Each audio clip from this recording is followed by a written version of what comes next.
नमस्कार दोस्तों, इस वीडियो में हम बात करेंगे टॉपर के बारे में कि टॉपर होते कैसे हैं और वो टॉपर बनते कैसे हैं। टॉपर में ऐसी क्या खास बात होती है जो उन्हें टॉपर बना देती है, जो हम लोगों में नहीं होती है। तो चलिए जानते हैं। Number 1, discipline. डिसिप्लिन एक ऐसा गुण है जो आपको बाकी स्टूडेंट से अलग बनाएगा। टॉपर बनने के लिए आपके अंदर ये क्वालिटी तो होती ही है, हाँ, इसके अलावा आपको मेहनत, दिमाग और विल पावर भी चाहिए। लेकिन डिसिप्लिन के बिना आप ये सब कभी अचीव नहीं कर पाएंगे।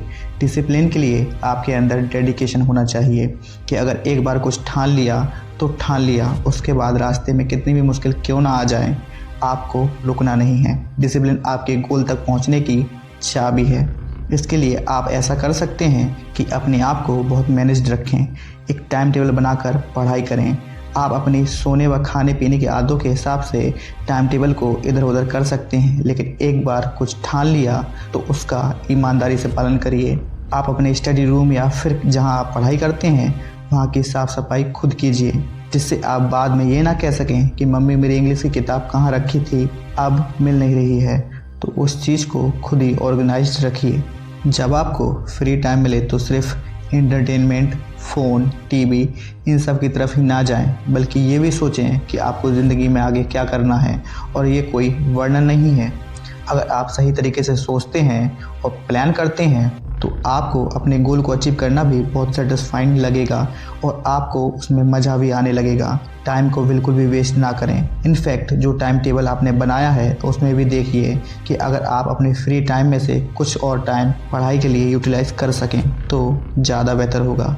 आज के काम को आज ही पूरा करें। ये डिसिप्लिन में रहने का सबसे बेसिक रूल है। आज का काम कल पर और कल का काम परसों पर टाल के आपका सारा डिसिप्लिन बिगड़ जाएगा। फिर और लास्ट में पढ़ाई का बहुत ज़्यादा वर्डन हो जाएगा।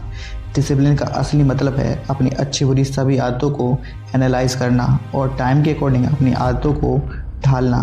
पढ़ाई ही नहीं, अपनी लाइफ में किसी भी गोल को अचीव करने के लिए मोटिवेट हो जाएं। वो कहते हैं ना, मुश्किल वक्त आईने की तरह होता है, हमारी क्षमताओं का आभास कराता है। अगर हम आईना नहीं देखेंगे तो हम भूल जाएंगे कि हम में भी कोई कमी है। Number 2, time management. इस बात में कोई शक नहीं है कि किसी भी तरीके की सक्सेस पाने के लिए आपको अपने टाइम को मैनेज करना आना चाहिए। हर इंसान के काम अलग अलग होते हैं, उनके तरीके अलग अलग होते हैं, उनके टाइम को बचाने की वजह भी अलग अलग होती है, लेकिन टाइम तो सबके पास सेम ही होते हैं। हर किसी के पास 24 घंटे ही होते हैं, बस तरीके के ऊपर डिपेंड करता है। कुछ लोग उसी टाइम लिमिट के साथ टॉप कर जाते हैं और कोई पास भी नहीं हो पाते हैं। अगर आप अपने आप को टॉपर्स में देखना चाहते हो तो आपको टाइम मैनेजमेंट सीखना बहुत ही ज़रूरी है। टाइम मैनेजमेंट का मीनिंग सिर्फ इतना है जितना टाइम आपके पास अवेलेबल है आप उसमें कितना प्रोडक्टिव काम करते हैं। आजकल कंपटीशन इतना ज़्यादा है कि हमारे लिए हमेशा समय की कमी है। स्कूल के अलावा ट्यूशन, कोचिंग के बाद अपनी सेल्फ स्टडी के लिए टाइम निकालना बहुत ही मुश्किल हो जाता है। अगर आप कोई कंपटीशन एग्ज़ाम देते हैं तो आपके लिए टाइम का इम्पोर्टेंस बहुत ही बढ़ जाता है, क्योंकि आपके पास तैयारी के लिए लिमिटेड टाइम होता है। पूरे देश में हज़ारों लाखों बच्चे इन एग्ज़ाम्स की प्रिपरेशन कर रहे होते हैं और एग्ज़ाम में लिमिटेड टाइम मिलता है, इसलिए आपको उस समय के साथ इस कंपटीशन को भी हैंडल करना पड़ता है। टाइम मैनेजमेंट एक ऐसा आर्ट है जो आपको अपनी ज़िंदगी में बैलेंस बनाने में हेल्प करेगा। और कहते हैं ना कि जिस इंसान ने समय की कीमत को पहचान लिया वो ज़िंदगी में कभी भी किसी से मात नहीं खा सकता। अगर आपके हाथ से पैसा चला जाए तो वो वापस आ सकता है, लेकिन समय एक ऐसी चीज़ है जो एक बार आपके हाथ से निकल गई तो दोबारा कभी लौट कर नहीं आएगी। वो कहते हैं ना, सफलता तो शब्द मात्र है, असली मज़ा तो काम और सब्र करने में आता है। नंबर 3, टाइम मैनेज कैसे करें। समय प्रबंधन के लिए आपको किसी खास कोर्स, क्लासेस या टेक्निक की ज़रूरत नहीं है। आपको बस अपने गोल के अकॉर्डिंग अपनी प्रायोरिटीज़ को डिसाइड करना है और आपको ये देखना होगा कि कौन सा वो काम है जो आपको अपने गोल की तरफ आगे बढ़ा रहा है। और आपको अपने टाइम को खुद मैनेज करना होगा और यह पहचानना होगा कि आपका टाइम कहाँ वेस्ट हो रहा है और कौन कौन सा टाइम आप अपने गोल की तरफ जाने में लगा सकते हैं। आप अपने पूरे टाइम टेबल को एनालाइज कीजिए कि आप स्कूल, ट्यूशन, खाना पीना छोड़कर बाकी ऐसा कौन सा काम कर रहे हैं जो आपका टाइम ले रहा है। लेकिन आपको उससे कोई फ़ायदा नहीं हो रहा है। आपको ज़्यादा और कम इम्पोर्टेंट काम के अकॉर्डिंग उनके लिए टाइम निकालना होगा। जैसे अगर आपका कल क्लास टेस्ट है या फिर फ्रेंड को कॉल या मैसेज करना है, तो आपको पढ़ाई के लिए टाइम निकालना बहुत ज़रूरी है। वो काम आपको पहले करना चाहिए, लेकिन किसी फ्रेंड को कॉल या मैसेज करना कम इम्पोर्टेंट है। इसको आप बाद के लिए भी छोड़ सकते हैं। हर काम के लिए टारगेट और टाइम लिमिट सेट कर लीजिए कि कौन सा काम आपको कितने टाइम में करना है, और आपको ये निश्चित कर ही लेना है कि अगर किसी काम में आपको 1 घंटे देना है तो 1 घंटे से ऊपर 5 मिनट भी नहीं लगना चाहिए।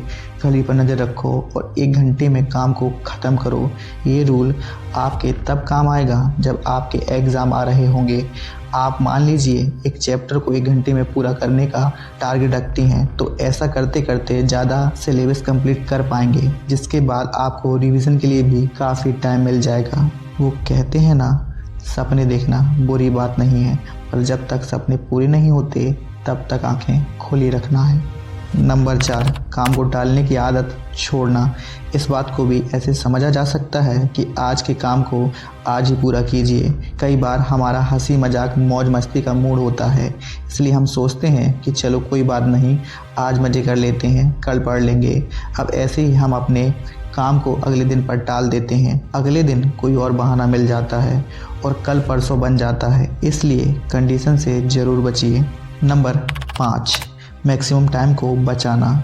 ये एक बहुत इम्पोर्टेंट पॉइंट है। स्टूडेंट्स को पता भी होता है कि ये चीज़ टाइम वेस्ट करेगी, लेकिन फिर भी औरों की देखी देखा करते हैं और बाद में अफसोस भी करते हैं। जैसे हर दिन कम से कम 2-3 घंटे इंटरनेट, व्हाट्सएप, फेसबुक, कई बार तो किसी से बात भी नहीं कर रहे होते हैं, बस लोगों की फ़ोटो देखने में, लोग क्या कर रहे हैं ये सब देखने में टाइम वेस्ट करते रहते हैं, पर अपनी ज़िंदगी में क्या चल रहा है उसका पता नहीं। आप अपने फ्रेंड को देख के आप भी इंटरनेट पर लग जाते हैं। आपको यह नहीं पता कि वो खुद अपना पूरा सिलेबस कंप्लीट करके अपना माइंड फ्रेश करने के लिए फेसबुक पर बैठा है, पर आप सोच रहे हैं कि भाई नहीं पढ़ रहा तो मैं भी नहीं पढ़ूंगा। कई बार आपको आपकी ये दोस्ती और भाईपंती ही मरवा देती है। इसलिए अपना टाइम खुद सोच के मैनेज करें, ना कि किसी की बात में आकर। वो कहते हैं ना, अगर तुम अपने सबसे बड़े सपने को पूरा करने की कोशिश नहीं कर रहे हो तो यकीन मानो तुम वो नहीं कर रहे जिसके लिए तुम दुनिया में आए हो। नंबर 6, स्टार्टिंग से प्रिपेयर करें। आपको बहुत सारे लोग ऐसी टिप्स देंगे कि आप एक दिन में टॉप कैसे करें, एक रात में कैसे टॉप करें, एक महीने में कैसे टॉप करें, लेकिन आपको पता है कि जो मोस्टली टॉपर्स होते हैं वो सेशन के स्टार्ट होने से भी पहले पढ़ाई करना स्टार्ट कर देते हैं। एग्ज़ाम वाली रात कोई जादू की छड़ी आके नहीं घूमेगी और आपको टॉपर बनाकर चली जाएगी, वो भी आपके बिना मेहनत के। इसलिए सेशन से पहले तो नहीं, लेकिन जैसे ही स्कूल की पढ़ाई शुरू होती है वैसे ही आप क्लास के साथ सेल्फ स्टडी करना शुरू कर दो। आपको ट्यूशन की भी ज़रूरत नहीं पड़ेगी। अगर आप स्कूल में कुछ अच्छे से समझते हो और उसको घर पर आकर रिवीजन करते हो तो इससे आपको ये फ़ायदा है कि जब पेपर आएंगे तो आप स्ट्रेस में नहीं होंगे, क्योंकि आपको पता है कि ये सब आपको आता है। पर ये भी नहीं कि आप ज़्यादा ओवर कॉन्फिडेंस में आ जाएं कि मुझे तो सब आता है। आपको तैयारी करने के लिए कम टाइम ज़रूर लगेगा, लेकिन तैयारी आपको अब भी करनी है, और चाहो तो अपने दोस्त को भी पढ़ा सकते हो। इससे आपकी तैयारी और भी पक्की हो जाएगी। Number 7, concentration. कंसंट्रेशन के बिना इंसान कोई भी काम नहीं कर सकता। अगर आपको सुई में धागा भी डालना हो तब भी आपको कंसंट्रेशन की ज़रूरत है, और आपके पास दुनिया में डिस्ट्रैक्शन हज़ारों हैं। पढ़ने में भी आपको पूरे ध्यान की ज़रूरत है। बहुत से स्टूडेंट्स की प्रॉब्लम ये होती है कि जब वो पढ़ाई करते हैं तो उनका ध्यान इधर उधर भटकने लगता है और फिर हम छोटी छोटी चीज़ों से डिस्टर्ब होने लग जाते हैं। 4 घर छोड़ के कहीं गाने चल रहे होते हैं तो हम सोचते हैं नहीं यार, ऐसे तो पढ़ाई नहीं हो पाएगी, लेकिन ऐसा नहीं है, ये बस एक बहाना है। गौतम बुद्ध और कई बाकी विद्वान झरने के पास ध्यान लगाते थे और आपके पड़ोस में बज रहे गाने की आवाज़ उस झरने की आवाज़ से कम होगी। अगर एक बार आप किसी चीज़ पर ध्यान देना शुरू कर देते हो तो मेरे हिसाब से आपके आसपास ढोल नगाड़े भी बजा दिए जाएं तो उससे आप डिस्टर्ब नहीं होंगे, क्योंकि आपने ठान लिया है कि उस काम को करना है। अपनी कंसंट्रेशन बढ़ाने के लिए आप मेडिटेशन करना ट्राई कर सकते हैं। सुबह उठ के कम से कम 2 मिनट कीजिए और आपको फ़र्क दिखने लग जाएगा। हालांकि यह करना भी काफ़ी मुश्किल है, लेकिन अगर आपने यह अपना लिया तो आपकी लाइफ बहुत फोकस्ड और पीसफुल रहेगी। आप अगर बिना ध्यान दिए 4 घंटे से पढ़ रहे हो और उसके बाद 4 घंटे और भी पढ़ लेते हो, तो मैं आपको गारंटी दे सकता हूँ कि आपको कुछ भी याद नहीं होगा, ना ही समझ आया होगा, क्योंकि बिना कंसंट्रेशन के पढ़ना उस बाल्टी को पानी से भरने जैसा है जिसमें पहले से छेद है। आप जितना भी भरोगे वो बाहर निकल जाएगा। बिना ध्यान के आप कितना भी पढ़ लीजिए, उससे आपके दिमाग में कुछ भी नहीं टिकेगा। ये टाइम स्टूडेंट्स के फ्यूचर बिल्डिंग के लिए बहुत इम्पोर्टेंट है, इसलिए इस टाइम पे कंसंट्रेशन और बहुत ज़्यादा सब्र से काम लेने की ज़रूरत होती है। धन्यवाद दोस्तों।